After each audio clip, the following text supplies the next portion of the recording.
Danse avec le chaos créateur.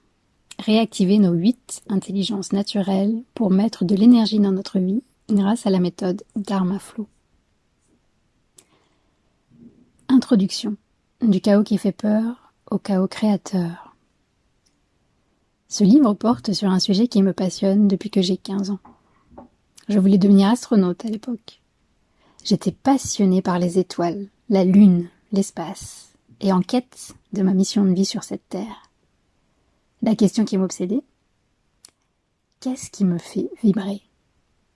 Qu'est-ce qui fait qu'à 15 ans, 30 ans, 50 ans ou même 70 ans, on se lève le matin avec le sourire aux lèvres et qui nous met en joie, nous donne de l'énergie pour oser, créer, agir et contribuer?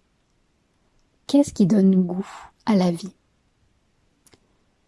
L'humain a ce besoin universel de contribuer, de servir à quelque chose.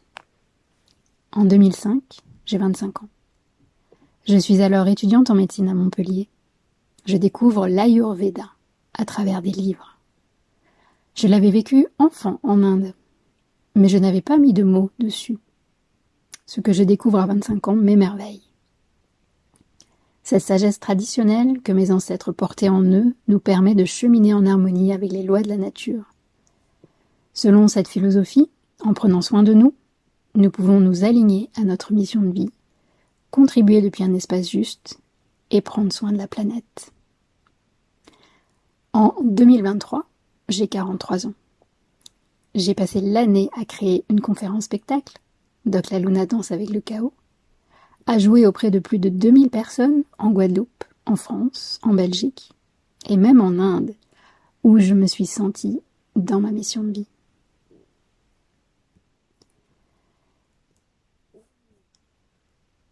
Dans ce monde hyper connecté où on nous vend l'intelligence artificielle comme solution à tous nos problèmes, le spectacle invite à faire un pas de côté pour explorer nos intelligences naturelles que l'IA n'a pas.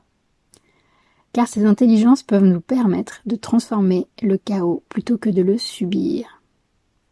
Il se trouve que la vie m'a prise au mot et s'est dit qu'elle allait me mettre à l'épreuve de la réalité. Les travaux pratiques allaient pouvoir commencer. Début 2024, je m'effondre. Quelques mois avant de commencer à écrire ce livre, je perds l'étincelle. Je ne sais plus ce qui me fait vibrer. J'ai la sensation d'être déconnectée de tout, de mon pourquoi, de ma mission. La sensation d'avoir raté ma vie. Toute la journée, ces questions viennent me hanter l'esprit. À quoi bon? Qu'est-ce que je fous dans ce gros bordel mondial? J'ai envie qu'on me débranche, un peu comme dans le film Matrix. Je commence à m'inquiéter pour ma santé mentale.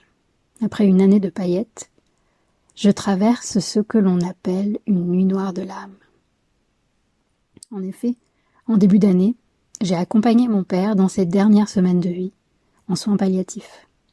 Une sacrée expérience pour une médecin qui s'est retrouvée complètement paumée, vulnérable et impuissante face à la mort imminente de son père. Une expérience difficile à laquelle on ne peut pas se préparer. C'est paradoxal, car s'il y a bien une chose que nous partageons toutes et tous, c'est bien la mort. Nous allons tous mourir, n'est-ce pas? Je souris en pensant à ceux qui prétendent que nous allons devenir immortels grâce à la technologie, les fameux transhumanistes. Je souris car nous vivons dans une société où l'on invisibilise ces deux passages de la vie, la naissance et la mort.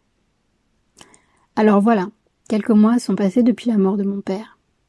Plutôt que de lutter contre ce chaos, de tenter de trouver des solutions de médecins, de coachs, de thérapeutes, de sauveuses, j'ai accepté de poser un genou à terre et de me laisser traverser par cet effondrement.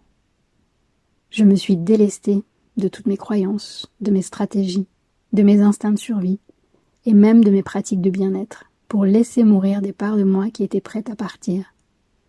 Comme un gommage de la peau, une défragmentation du moi. Je n'ai gardé que 2 choses avec moi en entrant dans ce passage. Mon mantra, la vie est un miracle, garde la foi, et l'écoute de ma boussole intérieure, mon Dharma Flow, la pratique que je te partage dans ce livre. Voilà comment je me suis retrouvée embarquée dans une aventure où, petit à petit, la flamme revient, vibre de nouveau, accompagnée d'une certaine humilité. Dans ces grands moments de changement, de deuil, le chaos fait peur, mais il peut devenir un chaos créateur. Je peux apprendre à me reconnecter à ma vibration unique et à ma mission de vie, à mon rythme, depuis un autre espace, pour ressentir les mouvements de la vie. À 44 ans, on dit qu'on entre dans la phase de sagesse. Pourtant, je me sens toute petite face à l'immensité de l'univers. Je te propose d'embarquer avec moi dans cette aventure intrigante qui nous rappelle que nous avons tout en nous. Notre physiologie et notre corps sont faits pour nous permettre de rayonner qui nous sommes, de nous mettre au service de la vie. Les chaos et les effondrements font sûrement partie des ingrédients, du mystère que représente la vie.